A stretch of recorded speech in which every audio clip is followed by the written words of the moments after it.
ಇಲ್ಲಿ ಬಂದಿರುವಂತಹ ನನ್ನ ನೆಚ್ಚಿನ ನಾಯಕರು, ರಾಜಕೀಯದ ನನ್ನ ಗುರುಗಳು. ನಾನು ಏನು ಈ ಯಜ್ಞಳ್ಳಿ ಭಾಗದಲ್ಲಿ ಉದ್ಯಮಿಯಿಂದ ಶುರುವಾಗಿ ನಮ್ಮ ತಂದೆಯವರು ಸಮಾಜದಲ್ಲಿ ಇಳಿದಿದ್ರು. ಆಮೇಲೆ ನಾನು ಉದ್ಯಮದಲ್ಲಿದ್ದಾಗ ನನಗೆ ಈ ಸಮಾಜಕ್ಕೆ ಏನಾದರೂ ಮಾಡಬೇಕು ಅಂತೇಳಿ ಅನಿಸಿದ್ದು ಕೋವಿಡ್ ಟೈಮಲ್ಲಿ. ನನಗೆ ಮಂಜಣ್ಣವರು ಕೋವಿಡ್ ಟೈಮಲ್ಲಿ ನನ್ನ ಜೊತೆ ಆದರು. ಕೋವಿಡ್ ಟೈಮಲ್ಲಿ ಅವರು ಮಾಡ್ತಿದ್ದಂಥ ಕೆಲಸಗಳನ್ನು ನೋಡಿದೆ. ಅವ್ರಿಗೆ ಪಾಪ ಅಧಿಕಾರ ಸಿಕ್ತು. ಅಧಿಕಾರ ಸಿಕ್ಕಿದ್ಮೇಲೆ ಮೈತ್ರಿ ಸರ್ಕಾರ ಬಂತು. ಮೈತ್ರಿ ಸರ್ಕಾರದಲ್ಲಿ ಅನುದಾನಗಳನ್ನ ತಂದ್ರು ಅಭಿವೃದ್ಧಿ ಮಾಡಬೇಕು ಅಂತೇಳಿ. ಆ ಅನುದಾನಗಳನ್ನ ಉಪಯೋಗ ಮಾಡಿಸ್ಕೊಳ್ಳೋ ಅಷ್ಟರಲ್ಲಿ ಸರ್ಕಾರ ಬಿದ್ದೋಯ್ತು. ಅದಾದ್ಮೇಲೆ ಕೊರೋನಾ ಬಂತು. ಕೊರೋನಾ ಬಂದು ಒಂದೂವರೆ ವರ್ಷ ಸತತವಾಗಿ ಆ ಕೊರೋನಾದಲ್ಲಿ RMC APMC ಎರಡು ಇವ್ರ ಆಫೀಸೇ ಆಗಿತ್ತು.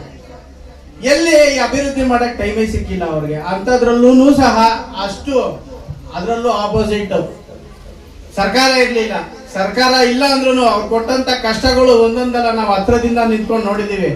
ಆ ಕಷ್ಟಗಳನ್ನ ಎದುರಿಸ್ಕೊಂಡು ತುಂಬಾ ಸೇವೆಗಳನ್ನ ಈ ದಾಸರಳ್ಳಿ ವಿಧಾನಸಭಾ ಕ್ಷೇತ್ರದಲ್ಲಿ ಮಾಡಿದ್ದಾರೆ.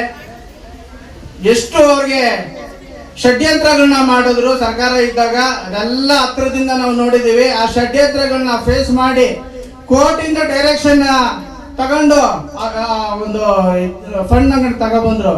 ತಗೊಬಂದು ಎಲ್ಲ ಮಾಡೋ ಅಷ್ಟರಲ್ಲಿ ಪೀರಿಯಡ್ ಮುಗೀತು. ಇವಾಗ ಅದೇ ಇವ್ರು ತಂದಂತಹ ಅನುದಾನಗಳನ್ನ ಇವಾಗ ಎಲ್ಲ ಕೆಲಸಗಳು ನಡೀತಾ ಇದೆ. ದಾಸರಳ್ಳಿ ವಿಧಾನಸಭಾ ಕ್ಷೇತ್ರಾದ್ಯಂತ ಇವ್ರು ತಂದ ಅನುದಾನನೇ ಇವತ್ತು ಎಲ್ಲ ಉಪಯೋಗ ಆಗ್ತಾ ಇರೋದು, ಇವತ್ತು ನಡೀತಾ ಇರೋಂಥ ಕೆಲಸ.